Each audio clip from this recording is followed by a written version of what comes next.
ஒரு இளைஞன் இருந்தான். அவன் கோபம் அதிகம். யாரிடமும் கடுமையாக பேசுவான். ஒருநாள் அவன் தனது அப்பாவிடம் கோபத்தில் மோசமாக பேசினான். அப்பா அமைதியாக இருந்தார்.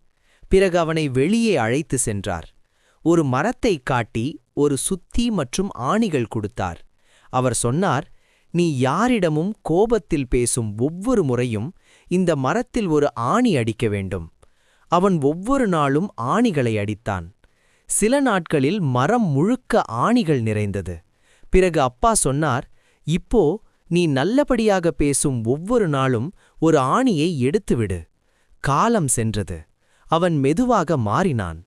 அனைத்து ஆணிகளையும் எடுத்துவிட்டான். அவன் மகிழ்ச்சியுடன் சொன்னான், அப்பா, எல்லா ஆணிகளையும் எடுத்துட்டேன்.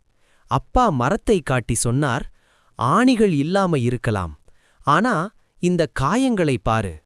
அந்த வார்த்தை அவன் மனதை உடைத்தது. கற்றுக்கொள்ள வேண்டியது, நாம் சொல்வது ஒரு வார்த்தைதான், ஆனால் அது மற்றவரின் மனதில் நீங்காத காயம் வைக்கும். நல்லபடி பேசுவோம்.